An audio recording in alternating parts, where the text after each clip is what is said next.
Irmãos, como todos os dons que nós temos mencionados, existe aquelas pessoas que têm um dom especial e desenvolve mais aquele dom do que os outros irmãos.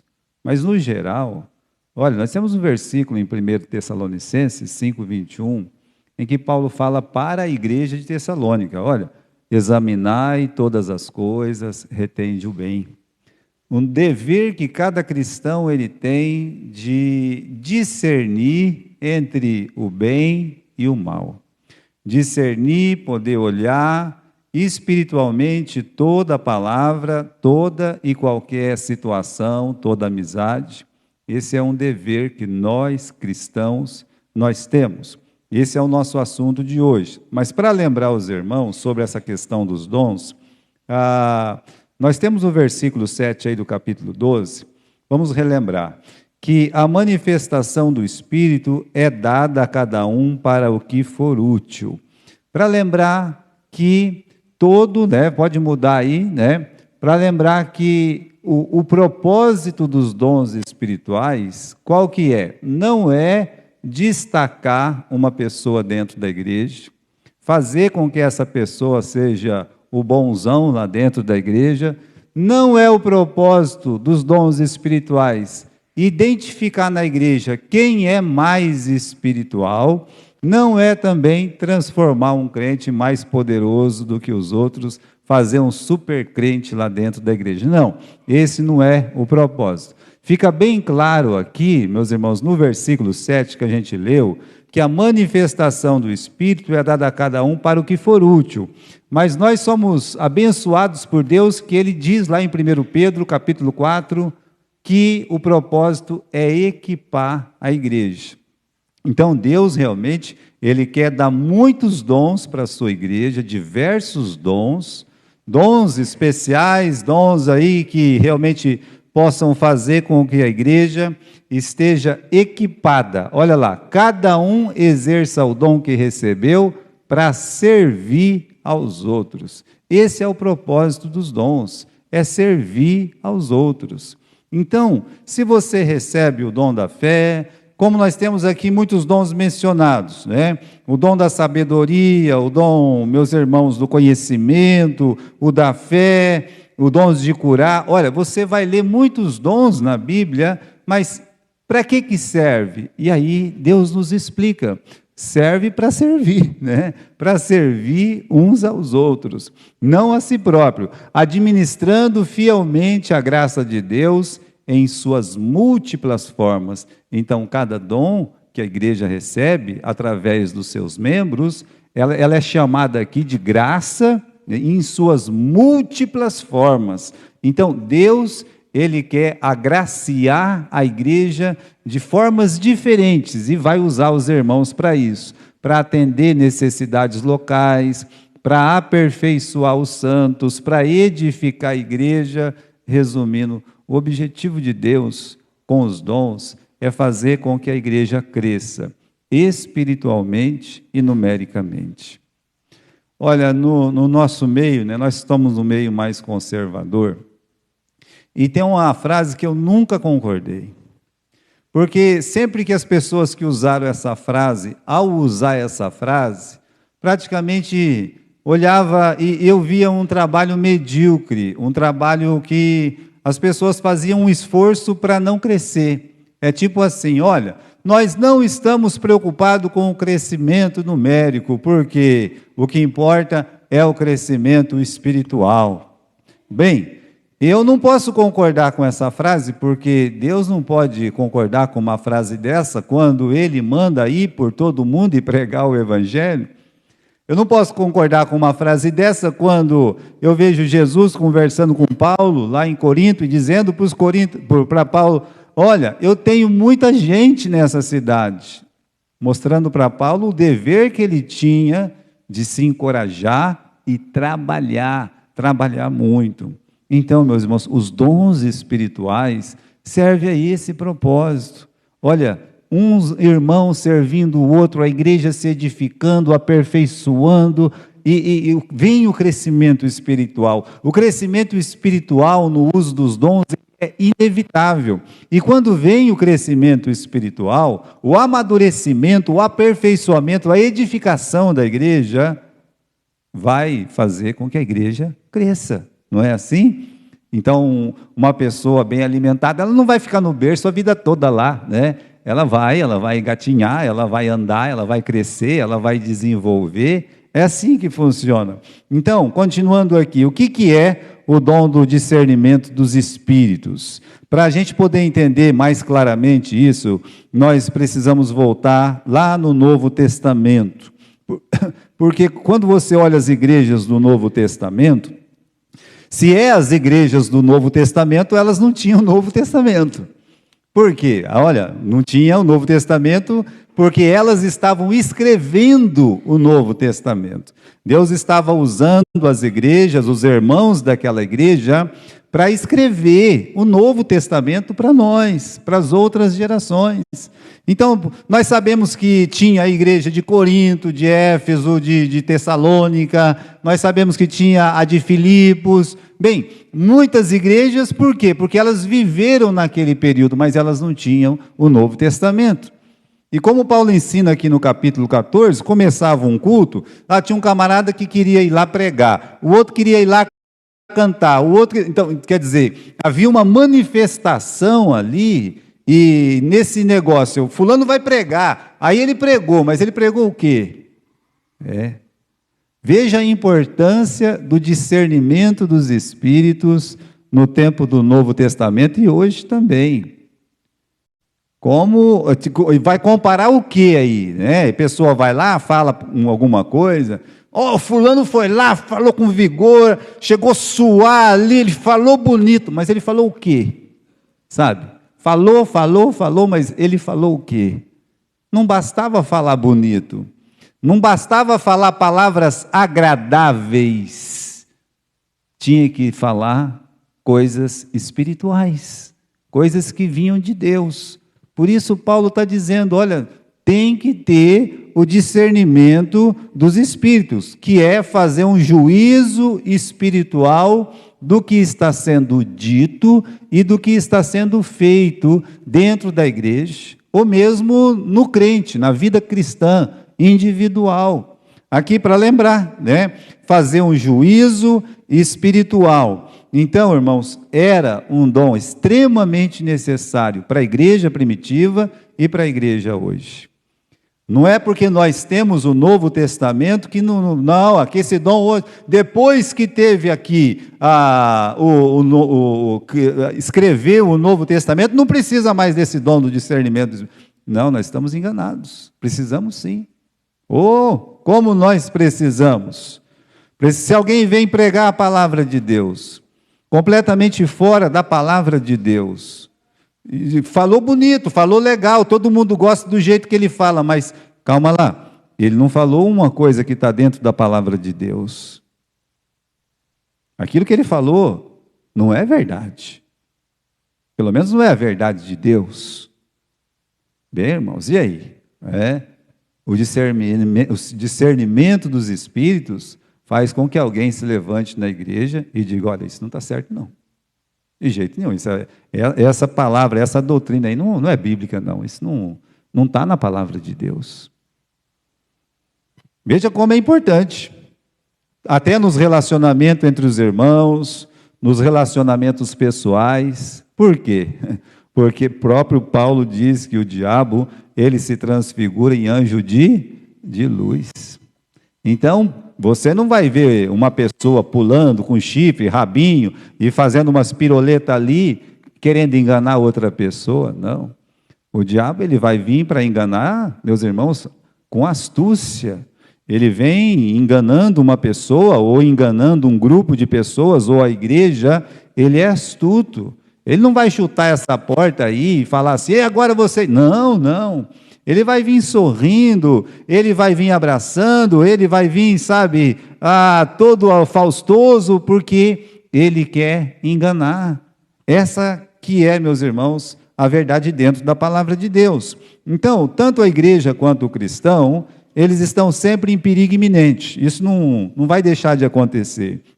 pelo motivo que o diabo, ele conhece tanto o valor da igreja quanto o valor do cristão. O diabo sabe o valor da igreja no mundo. O diabo, ele sabe o quanto Deus ama, quanto Cristo ama a sua igreja, a sua noiva. Veja que Cristo chama a sua igreja de sua noiva, é o corpo de Jesus Cristo. Deus não tem vergonha de dizer que nós aqui, todos defeituosos como nós somos, nós aqui, meus irmãos, tão falhos, tão humanos, né? Nós somos o corpo do nosso Senhor Jesus Cristo. É assim que a Bíblia chama a mim, chama a você, chama essa igreja. O corpo, o edifício, o rebanho, a casa de Deus.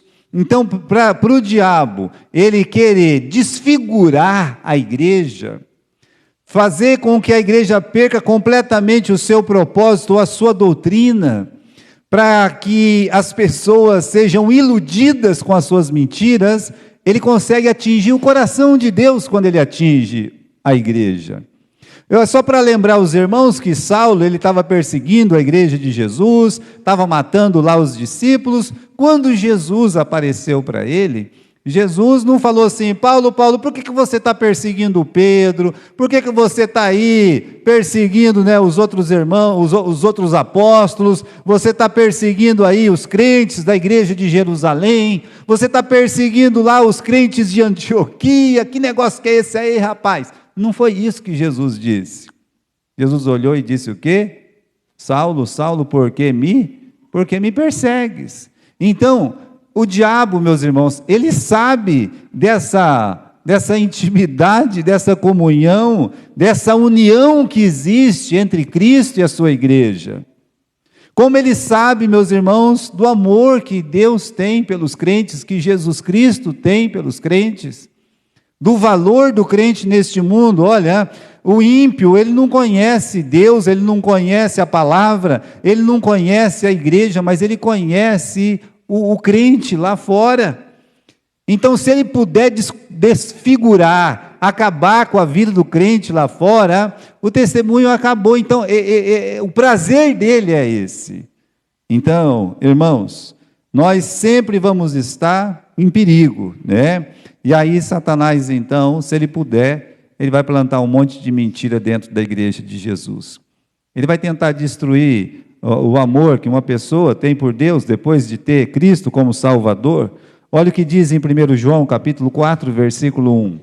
Ele diz assim: amados, não creiais, né? Quer dizer, não acreditem a todo o Espírito. Eu digo para você, naquele tempo não tinha o Novo Testamento, então ele está dizendo: não acredite a todo o Espírito, mas provai se os Espíritos são de Deus. Essa palavra provar aí é uma das tangentes, meus irmãos, de discernimento. Então aqui, provai se os Espíritos são de Deus, porque já muitos falsos profetas se têm levantado no mundo. Provai, faça o discernimento, é o que ele está dizendo, faça esse discernimento, faça um juízo espiritual. Por quê? A razão está lá no fim. Já muitos falsos profetas se têm levantado no mundo. E naquele tempo a igreja estava só engatinhando. Isso foi há 2000 anos atrás. A igreja estava andando ali, dando seus primeiros passos. Não tinha 100 anos a igreja. Hoje ela está com 2000 anos. E naquele tempo já, meus irmãos, o apóstolo João, inspirado pelo Espírito Santo, ele está dizendo: vocês têm que provar se os Espíritos são de Deus. Por quê? Porque neste mundo já tem muitos falsos profetas se levantando, né? Estão se levantando. E eles continuam se levantando. E são bem mais numerosos hoje do que foram nos tempos que João escreveu estas palavras. Irmãos, o diabo, ele é um bom contador de histórias, né? Ele não é só, ele é o pai da mentira. Olha lá, a gente tem que entender isso aí, que o diabo, ele é o pai da mentira. Isso não é eu que estou dizendo, é Deus, né? É o nosso Senhor Jesus Cristo que diz que o diabo é o pai da mentira. Ele é mestre na mentira, mestre. E tudo que ele faz, ele sabe forjar, Não pense que tem uma mulher aqui que pode ser melhor do que a Eva, tá? E nem um homem aqui que pode ser melhor do que Adão. Mas ele conseguiu enganar a Eva. E veja que ele foi com palavras delicadas, educadamente, podemos dizer. Ele fazia com que Eva olhasse, meus irmãos, o que ele queria que ela olhasse. Então, ele tem todo um jeito de forjar, de alcançar, não somente a mente, mas o coração de uma pessoa, mas também o coração e a mente da igreja. A gente tem que pensar nisso, que ele é o pai da mentira, e ele sempre tem um objetivo. O objetivo do diabo, a grande vontade do diabo é ser Jesus, não vai conseguir nunca, mas ele vai ser destruído tentando ser Jesus, tentando sentar no trono do nosso Senhor Jesus Cristo. Ele não se cansa de fazer isso aí. Como ele também não se cansa, meus irmãos, de tentar nos destruir e destruir tudo que é de Deus. Desde o jardim nós estamos vendo o projeto do diabo, o projeto de Satanás. Destruir a fé. O que é a fé? Fé é as crenças que nós temos na palavra de Deus. Isso é fé. Fé é o que a igreja acredita sobre Deus, sobre Jesus, sobre a própria igreja. Então, fé é isso. E destruir a igreja, né? Se ele puder, ele faz com que uma igreja seja uma fantoche em suas mãos, manipulando tudo dentro de uma igreja, e destruir o crente, a família do crente, os relacionamentos do crente. E agora sim, né? Porque ele é um bom contador de histórias, o diabo. Por isso que quando fala de discernir os espíritos, a gente tem que pensar que ele nunca vai vir com aquela cara horrível, cara brava, um jeito todo esquisito, como se fosse um fantasma lá que você vê no gibi ou na televisão. Olha, não acredite nisso. Jamais acredite nisso. Ele é um bom contador de histórias. Eu gostaria que os irmãos abrissem 1 Reis comigo. Lá no capítulo 13 do livro de 1 Reis, nós temos uma passagem super interessante aqui. Quando o reino de Israel se dividiu, ficou metade para o norte, metade para o sul, e a metade do norte continuou sendo chamada de Israel, e a metade do sul foi chamada de Judá. E em Judá, eles permaneceram servindo a Deus, enquanto que no norte, o rei que assumiu, Jeroboão, ele criou um altar falso. E ele fez um bezerro lá para todas as pessoas adorar aquele bezerro. Mas enfatizou um altar falso, porque um altar era muito importante na religião de Israel. Para fazer o sacrifício, a pessoa se sentir perdoada. Pegou qualquer um lá para ser sacerdote, não precisava ser da tribo de Levi. E aí, você sabe fazer alguma coisa aqui no altar? Sei, eu já vi eles fazer, Então vem cá que você vai ser o novo sacerdote. Meus irmãos, toda aquela religião era uma mentira. Era uma mentira. E Satanás, ele contou essa mentira através desse rei, de falsos sacerdotes, e funcionou. Só que Deus mandou um profeta lá do reino do sul, de Judá, e ele foi lá e profetizou contra aquele altar. Profetizou. O rei ficou bravo. Deus mandou logo lá uma lepra naquele rei, e ele se assustou, e o próprio profeta, com a oração dele, curou aquele rei rebelde. E o rei rebelde disse assim: ei, profeta, vem para minha casa, vem tomar um café aqui, dorme um pouquinho, depois, você pode ir embora. E o profeta, talvez jovem, disse: não, eu não posso não. Meu Deus que mandou eu falar essas coisas, ele também me disse o seguinte, que não é para mim comer nada aqui. Não, apenas não comer nada nesse lugar, eu nem posso voltar pelo mesmo caminho, eu tenho que voltar por outro caminho.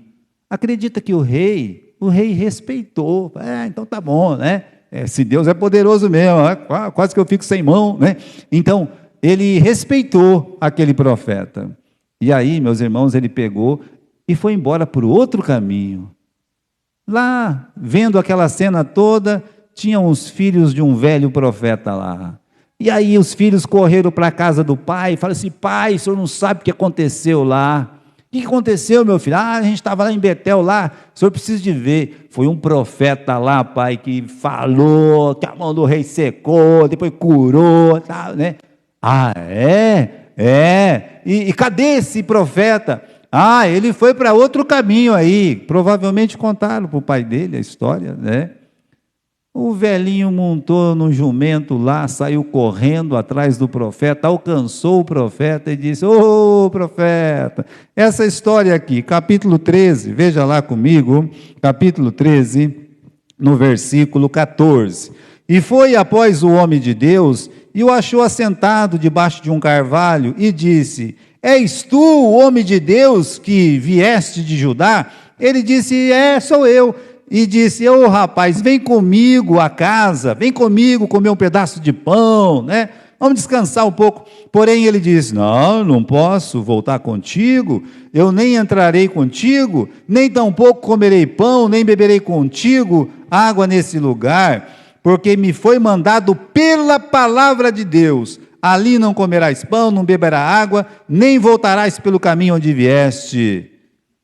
Olha, esse jovem esse rapaz, esse profeta aí, vem comer pão aqui e tal. Não, de jeito nenhum, não posso. A palavra de Deus diz que eu não posso.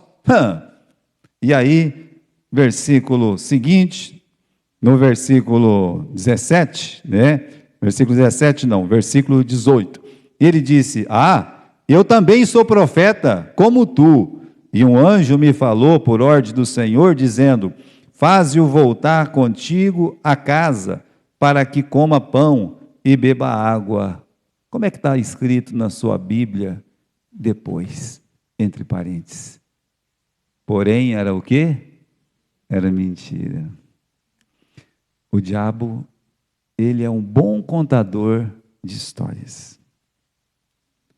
Ele está contando uma história que um profeta velho, que tem uma aparência boa, respeitável, talvez lá usando umas roupas proféticas, uma barba profética, sabe, um turbante profético, para num jumento profético, e conversa com ele, e fala: mas rapaz, eu sou profeta como tu, e um anjo do Senhor me apareceu, e falou que não tem problema nenhum para você vir comer lá na minha casa, descansar um pouco e tal, né? Olha só, é um profeta que está falando. Bem, continue o versículo aí, versículo 19. Assim voltou com ele, comeu pão em sua casa e bebeu água. E sucedeu que, estando eles à mesa, a palavra do Senhor veio ao profeta que tinha feito voltar. E clamou ao homem de Deus que viera de Judá, dizendo: assim diz o Senhor, porquanto fostes rebelde à ordem do Senhor e não guardaste o mandamento que o Senhor Deus te mandara, antes voltaste, comeste pão e bebeste água no lugar de que o Senhor dissera: não comerás pão nem beberás água, o teu cadáver não entrará no sepulcro de seus pais. E sucedeu, depois que comeu pão, e depois que bebeu, abardou ele jumento para o profeta que fizera voltar. Este, pois, se foi, e um leão o encontrou no caminho e o matou. Pronto. O que nós aprendemos aqui, meus irmãos? Que o diabo, ele é um bom contador de histórias. Suas histórias são fascinantes, são mentirosas. Ele chega elogiando o profeta mais jovem: és tu profeta? Enche a bola do outro: eu sou, Então, olha, um convite para pouso, para tomar café, ele convidou, e depois de falar que o anjo apareceu, o Espírito Santo nos lembra o seguinte: era mentira dele, era mentira. Era muito fácil, meus irmãos, discernir, usar discernimento naquela questão ali, nessa situação.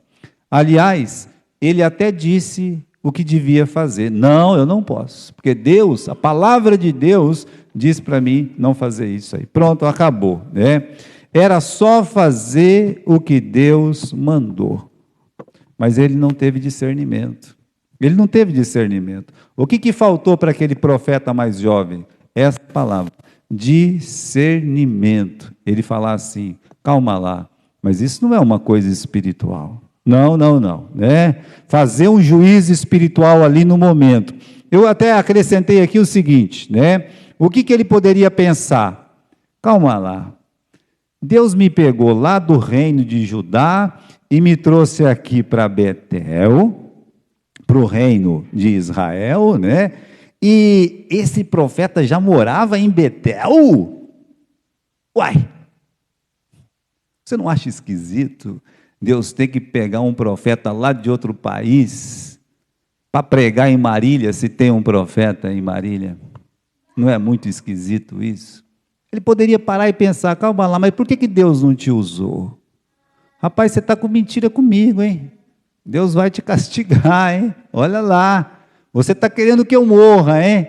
A palavra de Deus diz para mim, não comer, não beber nada nesse lugar e voltar por outro caminho. Eu vou ouvir a palavra de Deus. Discernimento é isso. Mas faltou para ele. Ah, um anjo falou? Um anjo, não me diga que um anjo falou. Irmãos queridos, quantas igrejas, com essa história que um anjo falou, têm sido formadas com doutrinas falsas, desviando a pessoa da graça de Deus, da salvação que há em Cristo Jesus. Já pararam para pensar? As maiores religiões que existem no mundo sempre tem um anjo por meio. A graça de Deus é colocada de lado, a salvação pelo sangue do Senhor Jesus Cristo, inexistente, mas tem anjo no meio, tem alguma coisa espiritual no meio, porque o diabo, ele é um bom contador de histórias, ele sabe contar história. Sabe, quando o Paulo estava falando lá para os Gálatas, né? Olha, se vier um anjo aqui, se vier um anjo, ou se vier qualquer outra pessoa, aliás, se eu mesmo, euzinho, vier e falar que existe outro evangelho, que seja o quê? Que seja o quê? Anátema. Como é que é, irmão? Maldito. Olha, credo, pastor, eu não gosto dessa palavra não, né? Mas é o que é. Ah, quer pregar um outro evangelho? Você quer amaldiçoar as pessoas com um evangelho falso? Deus está dizendo. Um evangelho falso leva para um lugar errado, para o inferno. Bem, meus irmãos, eu não me lembro quem escreveu isso, mas quando eu era jovem, né, o pastor João tinha muitos livros lá, e tinha um livro lá de um autor que não me lembro agora, né, não posso citar a fonte, infelizmente, mas diz que o camarada, então, ele morreu e, né, ele era crente, tudo, estava na igreja há muitos anos, morreu, quando ele abriu o olho, estava lá no inferno, paf, puf, né, fogo queimando. Ele ficou muito chateado com aquilo ali, né, chegou lá, tinha um monte de gente com a cabeça baixa, e ele, então, ele ia de cabeça em cabeça, erguendo as cabeças, e falando assim, esse não é, esse não é, esse não é, esse não é, né? E o diabo ficou incomodado com aquilo, diga, ei, rapaz, que negócio é esse, ficar levantando a cabeça das pessoas aqui, falando, esse não é. Quem é que você está procurando?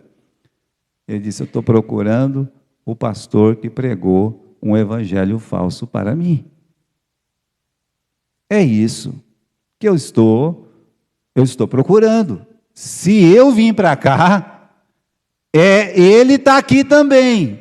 Meus irmãos, o caminho errado leva a pessoa para o lugar errado. Por isso, essa preocupação de Deus de dar o dom do discernimento dos espíritos para uma pessoa não ser enganada, para que uma mentira não entre dentro da igreja, desvie a igreja. Esse é, meus irmãos, o objetivo desse dom. Pregar um outro evangelho. Lembra que Paulo discutiu tantos assuntos. Ele chegou aqui para Corinto mesmo, no capítulo 15, ele discute um assunto que para nós é óbvio. Mas ele fala assim, como é que alguns dizem que não tem o quê? Ressurreição. Não é isso que ele fala no capítulo 15?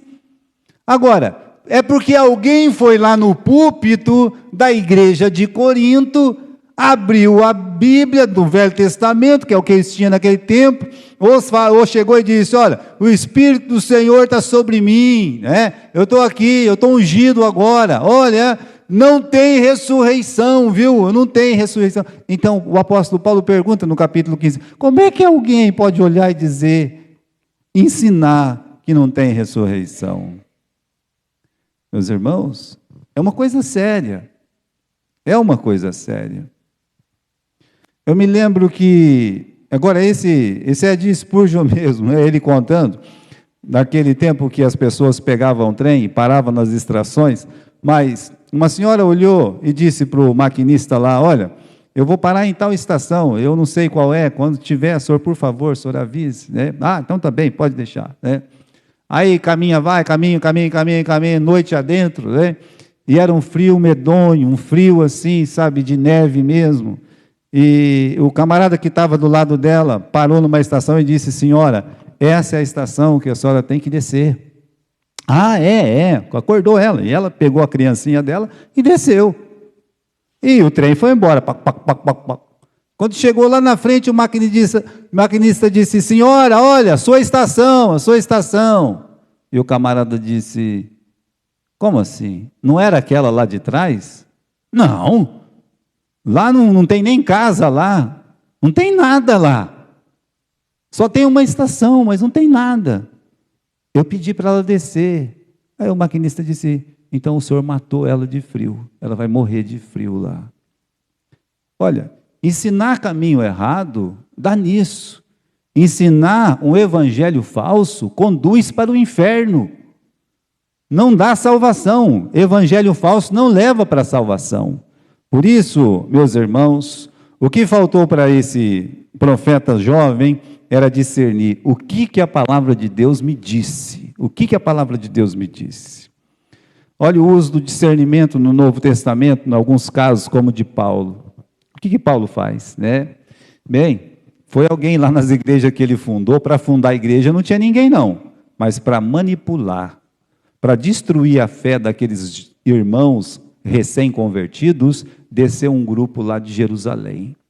E Paulo ensinando a salvação pela graça. O que significa isso? Que você crendo em Cristo, isso basta para a sua salvação. Então, chegou uns irmãos de Jerusalém e disseram: não, está errado, não é só Jesus não. Quem não se circuncidar, e quem não guardar a lei de Moisés, está no inferno. Isso aí esparramou ali naquelas igrejas da Galácia. O apóstolo Paulo chegou e viu aquela conversa toda, discutiu com eles, esbravejou, levou a questão para Jerusalém, foi feito um concílio, até que se chegou à conclusão que somos salvos pela graça. Atos capítulo 15. Mas ele lutou.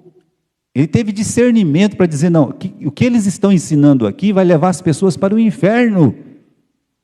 Então, ele entendeu que os ensinos dos irmãos não eram de Deus, ele combateu.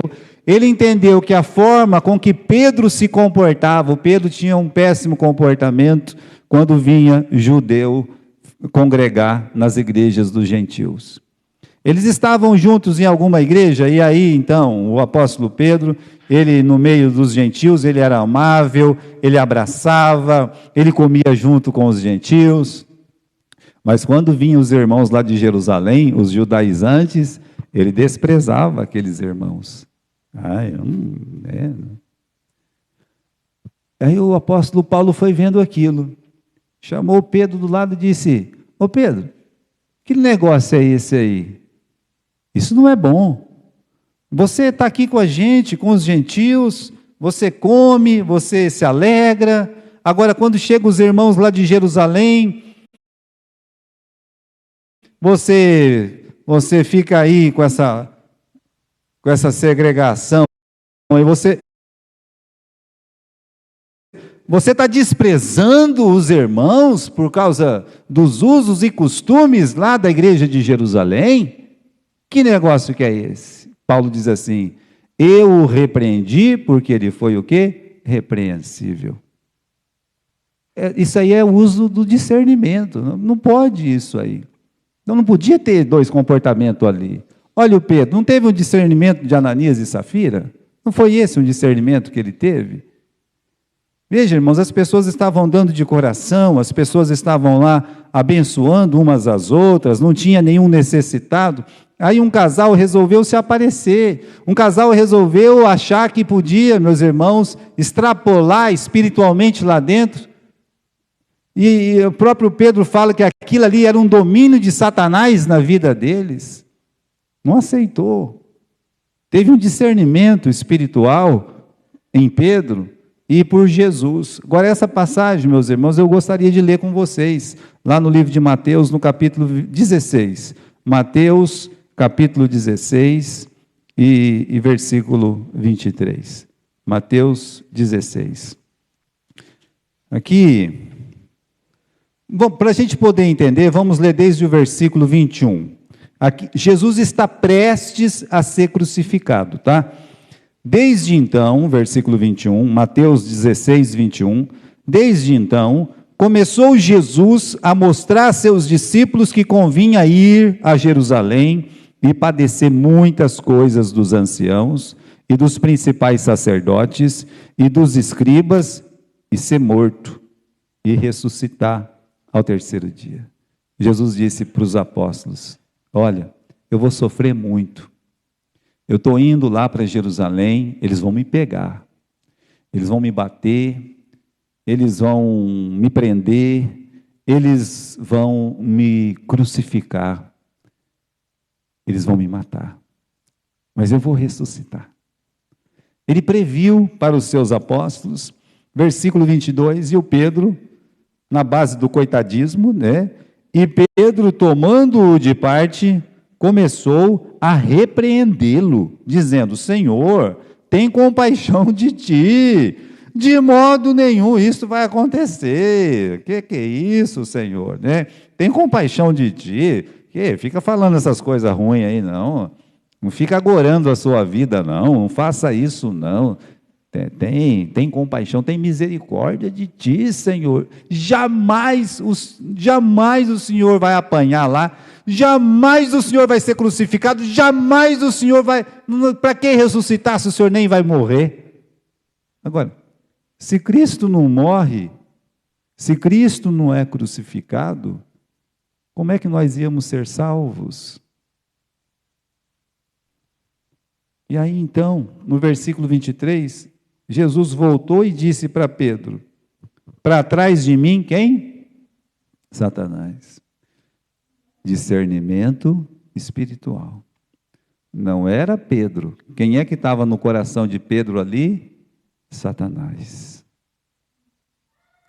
Satanás querendo mostrar para quem estava do lado ali que não era preciso Jesus morrer, mas era preciso. Por nós precisamos. A nossa morte não ia valer nada, a de Cristo tem valor. Então, ele viu ali Satanás, para trás de mim, reva-te, Satanás, não é assim que o pessoal fala? Então, para trás de mim, Satanás, que me serves de escândalo, porque não compreende as coisas que são de Deus, mas só as que são dos homens. Não entende as coisas de Deus. Vamos colocar aqui no versículo 23, né? Não compreendes, ou não discernes, ou não entende, não sei como é que está na sua tradução. Aqui está: não compreende as coisas que são de Deus, mas só as que são do homem. Note bem, Jesus, ele cita uma frase chave aí: não pensas nas coisas de Deus, mas nas dos homens. Jesus, ele está fazendo o quê? Ele está nos ensinando como discernir, né? O dever que cada crente tem de pensar nas coisas de Deus. Quando aparecer uma doutrina diferente, você tem que pensar nas coisas de Deus, na palavra de Deus. Algumas doutrinas hoje em dia são muito atraentes, mundanamente atraentes. emocionalmente atraentes. Algumas coisas são muito esquisitas. Quando jovem, lá na Tabernáculo, em Cornélio, me lembro que uma das nossas igrejas batistas lá se dividiu, né, aconteceu alguma coisa. E a turma que saiu, eles saíram mais ou menos por causa... Olha, veja que absurdo foi isso. Por causa do dente de ouro. Veja se isso é uma coisa que traz algum proveito espiritual. A onda do dente de ouro. Eu me lembro como se fosse hoje isso. Que ia na igreja e ficava biturado com dente de ouro. É uma coisa assim, sabe? Eu já, olha, nem de dentista eu gosto, não estou contra dentista, não. Sabe? É o meu medo, o pavor que eu tenho de dentista. Nessa igreja eu já não ia, né? Falou de dente, dor de dente, eu já não vou. Mas quantas pessoas se afastaram da verdade correndo atrás disso? Com certeza, meus irmãos, eu sei que algum irmão espiritual se levantou e disse: isso não é uma coisa espiritual, isso não está na Bíblia, não está na palavra de Deus, isso é coisa satânica, diabólica, para dividir a nossa igreja. Então, quando aparecer uma doutrina diferente, ou quando um crente se depara com uma pessoa envolvente, cheia de novidade, lembre-se, pense nas coisas de Deus. Sempre tem aquele contador de novidade, uma pessoa, meus irmãos, como eu disse, ele conquista corações, ele é um Absalão, que ele fica lá na porta, ou sei lá onde, né? Ele fica roubando os corações da palavra de Deus. O efeito é forte, é poderoso. Então, Jesus está nos ensinando como discernir. Olha, pensar nas coisas de Deus e não nas coisas dos homens. Nós pensamos nas coisas de Deus, vamos dizer aqui, quando alguém dá um ensino legal, muito legal, mas falso. Nós pensamos nas coisas de Deus. Quando alguém nos faz uma oferta que envolve dinheiro ou alguma vantagem humana, imagine, ou assumir um relacionamento. Nós pensamos nas coisas de Deus ou nós pensamos nas coisas dos homens?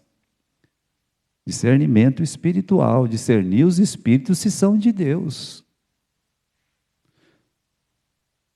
O diabo, se uma pessoa estiver trabalhando muito, servindo muito na casa de Deus, na casa do Senhor, ele é capaz de pegar uma pessoa, da onde é que estiver muito mal financeiramente, e fazer uma proposta assim, maravilhosa para ele se afastar. Para ele realmente parar de fazer o que ele está fazendo.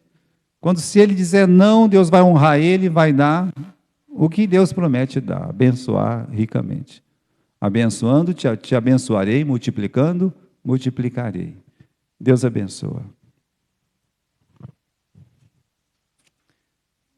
E às vezes são pessoas espirituais que nos faz propostas humanas e que vai atrapalhar o curso espiritual que Deus tem proposto para nós. Sabe, eu estava em Galha, não fazia muito tempo que eu estava em Galha, mas eu disse, olha, só vou sair daqui quando tiver um pastor aqui, quando essa igreja estiver pagando um pastor.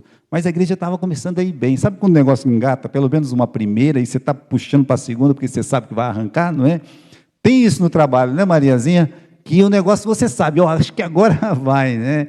E eu estava sentindo que ia, sabe? Eu estava pensando, agora vai, porque era uma luta lá naquela cidade.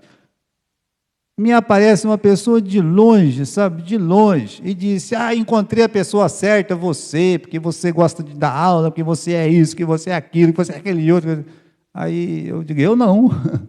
Eu falei para ele, eu nem consegui vencer como um obreiro aqui, como é que eu vou sair daqui? Eu sair daqui derrotado? Eu falei, eu não vou não, né? Esquece isso aí, eu não vou.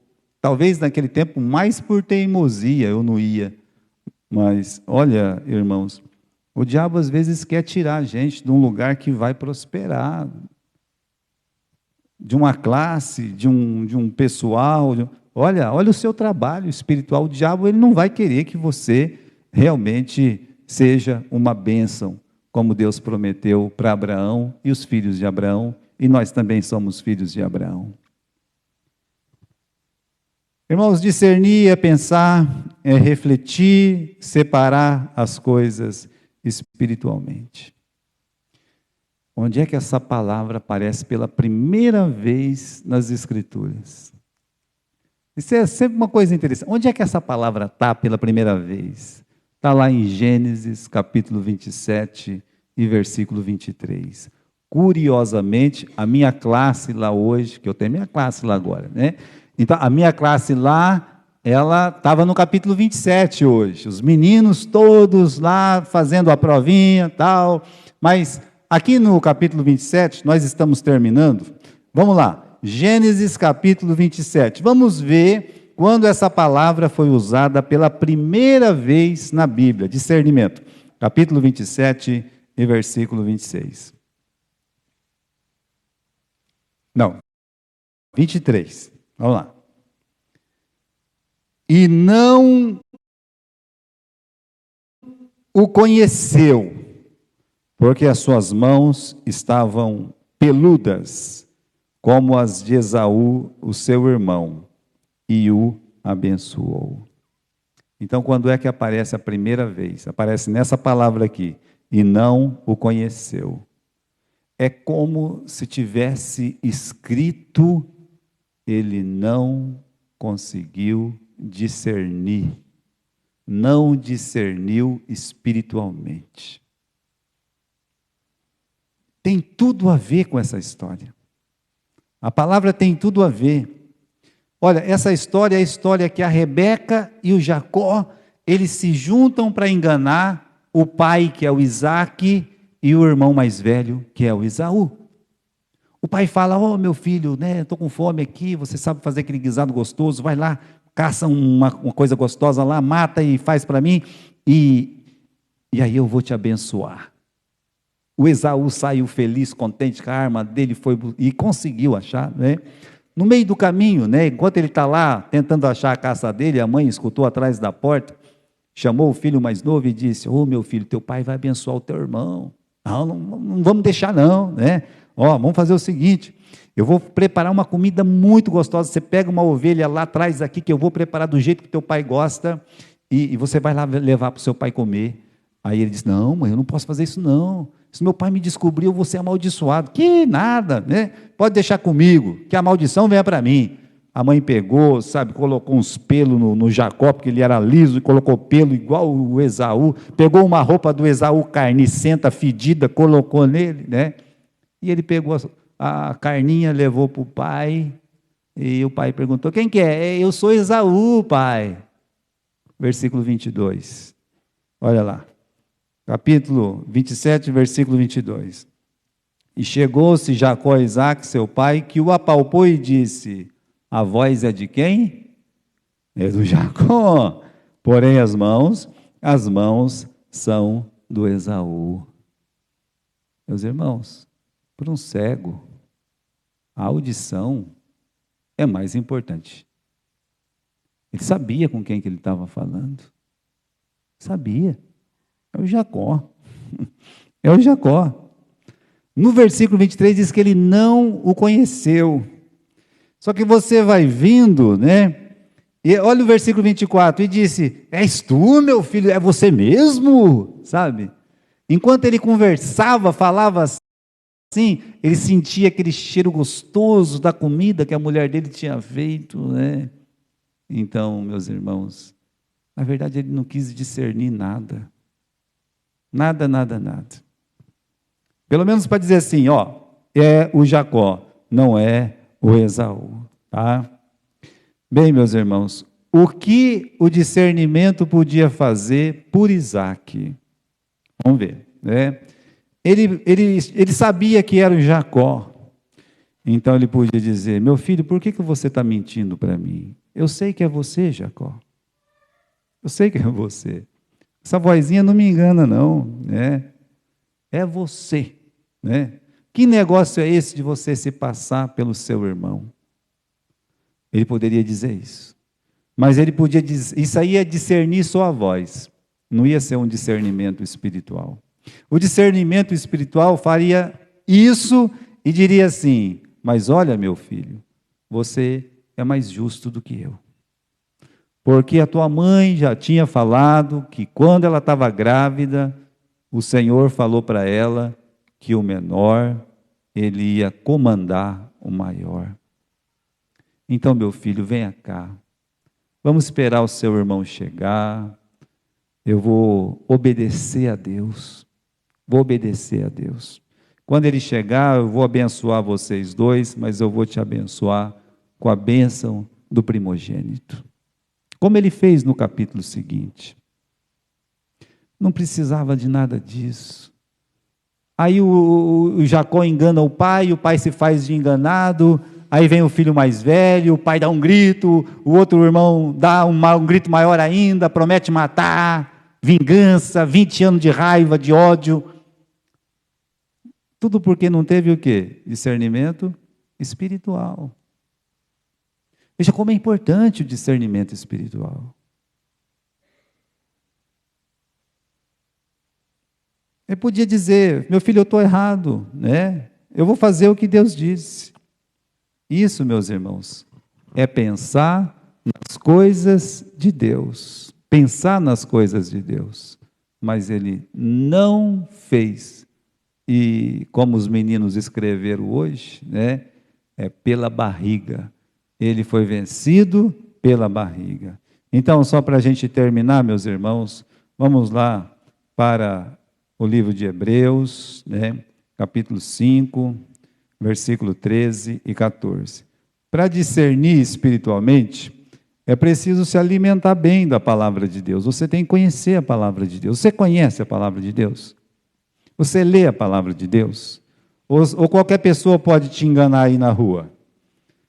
Ou vem uma pessoa aí, né, um esquisito qualquer, que você não sabe nem de onde veio, nem quem é, e fala uma coisa que parece ser muito espiritual, e você cede. Então aqui, Hebreus capítulo 5, versículo 13 e 14, vamos lá, diz assim: porque qualquer que ainda se alimenta de leite, não está experimentado na palavra da justiça, porque é criança, mas o alimento sólido, forte, é para os maduros, os quais, em razão do costume, têm os sentidos exercitados para discernir tanto o bem como o mal. A palavra de Deus vai te levar a exercitar os seus sentidos. Você vai comparar coisas espirituais com coisas espirituais, entende? Então, não com as coisas naturais, como Paulo ele fala lá em 1 Coríntios, capítulo 2, versículo 14. Ele lembra, meus irmãos, que o homem natural não entende as coisas do Espírito, porque elas se discernem espiritualmente. Então, olha só, né? O homem natural, são pessoas não convertidas, não vai compreender as decisões espirituais que você toma na sua vida. Ele não pode entender. Um outro jeito, né, para você discernir espiritualmente, é para você orar a Deus e pedir sabedoria. Senhor, me dá sabedoria nesse negócio aqui, Senhor, eu preciso de sabedoria. Tiago diz, você precisa de sabedoria? Peça para quem? Para Deus, que dá liberalmente. Ó, Deus não vai negar sabedoria para ninguém que pede. A questão é que Ele dá. Senhor, eu quero sabedoria nesse negócio aqui. Ele dá sabedoria, dizendo assim, olha, não vai, não faça. Mas a gente não age com sabedoria, age neciamente, bate a cabeça. Ele dá a sabedoria, pediu, Ele dá. Saber ouvir a voz dos irmãos. Esse versículo é muito lindo. Vamos lá para Provérbios, né? Então vai ser o nossos últimos versículos aqui. Provérbios capítulo 15 e versículo 22. É muito conhecido esse versículo, você vai lembrar dele. Capítulo 15, versículo 22. Quando não há conselhos, os planos se dispersam, mas havendo muitos conselheiros, eles se firmam. Então, meus irmãos, saber ouvir a voz dos irmãos. Existem irmãos muito experientes na igreja que podem te ajudar a discernir espiritualmente. Você pode contar com esses irmãos. Como é bom que os irmãos vivam em união e eles possam se aconselhar uns aos outros. Ter a atitude que faltou para o Isaac, ou para aquele jovem profeta, enganado pelo velho, né? Versículo anterior aí, 15 e 21. A estultícia é alegria para o que carece de entendimento, mas o homem entendido, ou aquele que discerne, ele anda retamente. Tem gente que se alegra de bater a cabeça, mas ele está dizendo aqui, olha, o homem que discerne, né? Ele, como está aqui no versículo 21, ele anda retamente. Por isso, é tão importante esse dom, discernir espiritualmente. Na primeira tela, quando nós colocamos o título, nós colocamos a palavra ali, examinar. Examinar tudo. Tudo é tudo. Né? Todas as coisas, todas as situações, toda a palavra. O crente, ele tem que exercitar os seus sentidos nisso, para não ser enganado.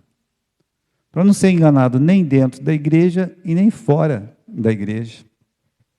Para não ser enganado com uma palavra errada aqui dentro, ou uma palavra errada lá fora. Peça sabedoria para Deus. Ouça a voz de Deus. Como Jesus disse para Pedro, você não pensa nas coisas de Deus, mas só nas coisas dos homens. Vamos inverter isso aí. Pense nas coisas de Deus e não nas coisas dos homens. Isso vai dar um discernimento. Olha, saber que a palavra de Deus faz com que o caminho para o céu seja tão fácil para o homem. Foi difícil para Deus porque Jesus teve que morrer na cruz. Para pagar o nosso pecado, Jesus teve que morrer na cruz. É de graça, mas não foi de graça não. É pela graça, mas não foi de graça. Ele derramou o seu sangue. Mas em pensar que a Bíblia diz assim, quem nele crê será o quê? Salvo. Olha, irmãos, é só crer, é entregar a vida para Jesus.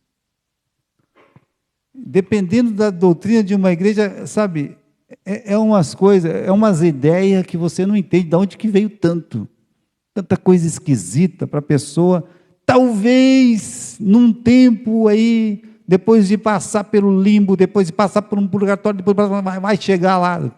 Opa, isso não tem na Bíblia. O que tem na Bíblia é que Cristo morreu para te salvar. E se você crê em Jesus, confessar com a sua boca, você vai ser salvo. E aí você começa o seu processo de discernimento espiritual.